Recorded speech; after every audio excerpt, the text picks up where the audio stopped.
Заврши огласот во ВМРО-ДПМН за номинација за председателски кандидати.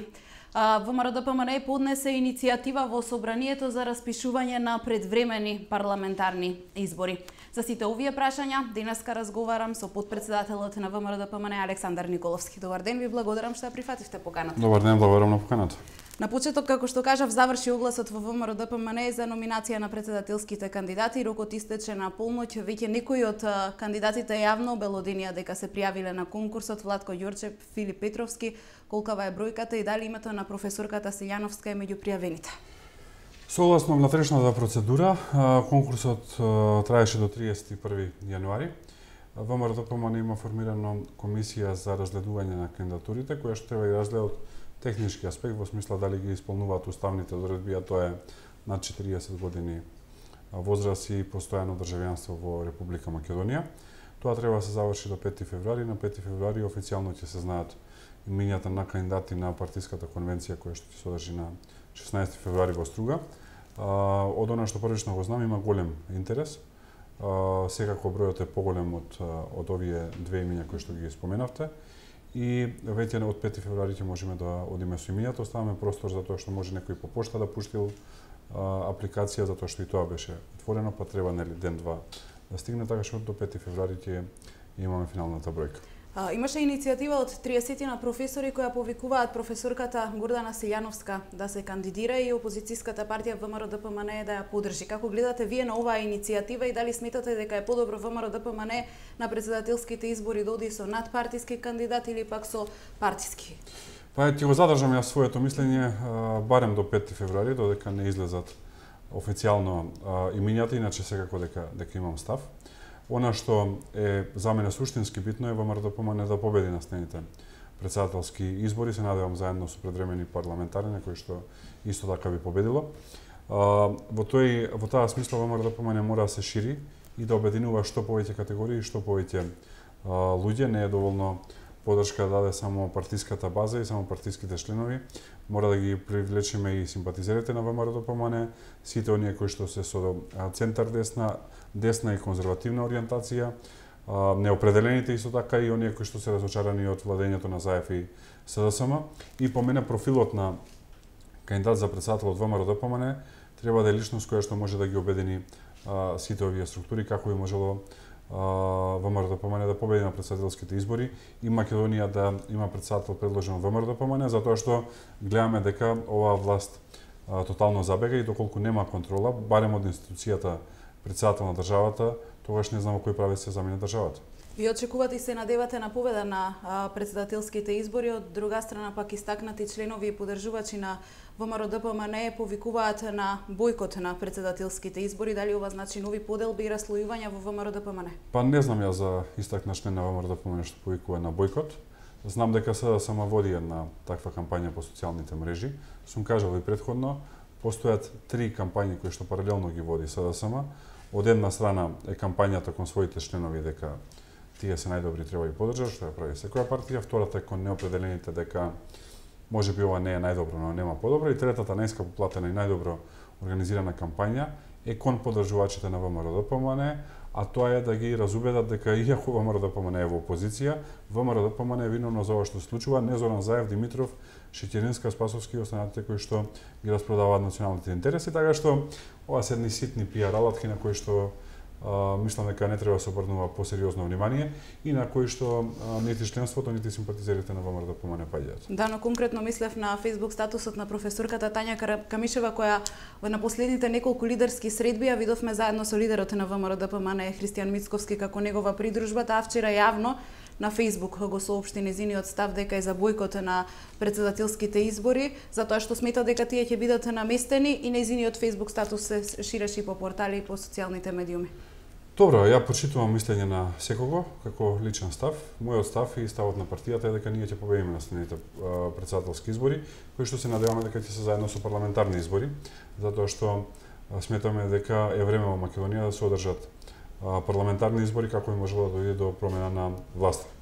И ја повикуваме власта, односно владеачкото мнозинство во собранието, ден поскоро да ја стави на дневен ред иницијативата која што пратеничката група на ВМРО-ДПМНЕ ја поднесе во собранието, со целта може собранието да се произнесе. Ние таа иницијатива ја поднесовме уште во понеделникот, еве денес сме петок, се уште председателот на собрание не ја става на дневен ред, што само покажува дека бегаат од избори, дека не ќат да се соочат со граѓаните, со мислењето на граѓаните на едни такви избори. Таквото бегање од избори не мислам дека ќе помогне нити на нив, нити на било кого, и затоа ги повикувам да ја стават иницијативата на ВМРО-ДПМНЕ за распуштање на собранието и формирање на техничка влада согласно моделот на формирање на техничка влада пред избори, 100 дена пред избори, да тоа го направат и да се формира техничка влада 100 дена пред избори и да се одржат предвремени парламентарни избори заедно со претседателските. На иницијативата која вие споменувате, не се потпишаа сите пратеници од пратеничката група на ВМРО-ДПМНЕ и Коалицијата за подобра Македонија. Отсуствуваат подписите на двајца пратеници кои се надвор од државата, и Рангелова, Димовски и Крсто Јовановски. Која е причината? Не сум разговарал конкретно со нив тројца, но знам дека од она што се координации на пратеничката група сите ќе гласаат за распуштање на собранието, и во тој дел пратеничката група на ВМРО-ДПМНЕ е единствена во смисла дека треба да се одржат предвремени парламентарни избори. Кога сме кај предвремени парламентарни избори, дуи најави дека на претседателските ќе учествува ќе оди со свој кандидат на претседателските избори. Дали ова значи дека Демократската унија за интеграција ја отвара вратата за нови предвремени парламентарни? Па не ги знам целосно состојбите внатре во релација СДСМ и ДУИ, но знам една работа, тоа е дека оваа коалиција се покажа како нефункционална, имајќи предвид дека гледаме дека цело време не возат унисоно, туку возат секој во свој правец. И тоа е причина плюс да оваа влада нема доверба и да падне на следните избори, затоа што гледаме дека одредени правила важат за одредени, но не важат за други. Криминалот цвета во држава, корупцијата и нема никакви реформи, што е причина плюс да се случат овие предвремени избори. Нашиот мотив останува исти и стоиме на тоа дека предвремени избори се најдоброто решение за државата. Би се осврнала на уште една тема која е доста актуелна во периодов, а тоа е законот за двојазичност. Веќе почна да се спроведува овој закон. Можеме да забележиме дека навистина е хаотично во институциите и ние како новинари се соочуваме со проблеми. Одредени министри па и пратеници не говорат на двата јазици, зборуваат само на албански, при тоа нема преведувачи. Навистина се чувствува еден хаос настанат околу преводот. Како вие гледате, дали на вас ви пречи оваа ситуација и што очекувате каква одлука од Уставниот суд со оглед на тоа што е оспорен овој закон? Очекувам Уставниот суд ден поскоро да ја разгледа иницијативата и да го поништи законот, затоа што законот е целосно неуставен. Ние за тоа предупредувавме во еден период од скоро 2 години во кој што се разговараше за носење на законот и во процесот на негово опишување, во процесот на разгледување во собранието. Да ја потсетам јавноста дека ВМРО-ДПМНЕ поднесе скоро 36.000 амандмани со цел да блокира да се донесе ваков еден неуставен закон. Истите тие без да се разгледат беа отфрлени од собранието, што и од Тала Џафери, што само уште дополнително фрли дамка врз носењето на законот и ги прекрши процедурите, така што ако реално одлучува Уставниот суд, овој закон треба да падне. Треба да падне затоа што е неуставен и е неприменлив, и веќе првичните, како што кажавте и вие, чекори на негова примена покажуваат дека сето она што ВМРО-ДПМНЕ го зборуваше изминативе 2 години е точно, а тоа е дека овој закон не одговара на реалноста во Република Македонија, затоа што Република Македонија не е нити идеално поделена помеѓу два етникуми, нити е федерација, нити е бинационална држава, туку е мултиетничка држава во која што има еден доминантен народ, тоа е македонскиот народ, има малцинства, од кои што најголемо е секако албанското, но тоа е далеко од тоа да ние воспоставиме систем каде што треба паралелно да функционира два јазици во еден вид на федерација. За жал, овој закон кој што сега се изгласа води натака, води кон една функционална, ако не територијална, барем функционална федерација, и тоа не може да обстои во Македонија, повторувам, затоа што не се одвестува на реалноста. Во најголем дел од територијата во убедливо мнозинство живеат исклучиво етнички македонци и законот не може да најде своја примена. Секако, во средините каде што живеат етнички албанци, треба да им се даде право да може да го користат својот мајчин јазик и никој нема против таа работа, всушност тоа може да го прават и сега, не е дека тоа право не постои, но да се користи на целата територија и во средини каде што не живеат албанци е апсолутно противуставно и не се одвестува на реалноста во Република Македонија. После овој разговор, како што ми најавивте пред да го почнеме самиот разговор, патувате за Брисел. Кој е поводот? Со вас доаѓа и лидерот на партијата Христијан Мицковски. Точно, да, патуваме за Брисел. Европската народна партија, каде што ВМРО-ДПМН е член, одржува политичко собрание на највисоко ниво. Поканети се лидерите од Европа, председателите на политички партии и раководствата на политички партии. Очекуваме средба со председателот на Европската народна партија Жозеф Дол.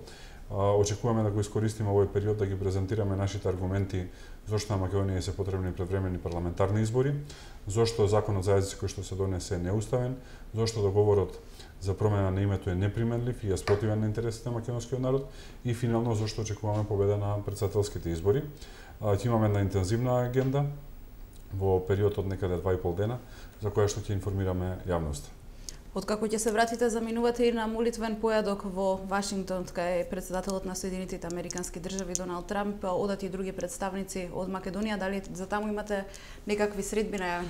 Да, јас директно од Брисел ќе патувам за Вашингтон. Председателот на партијата ќе се врати во Скопје заради обврските кои што ги има тука.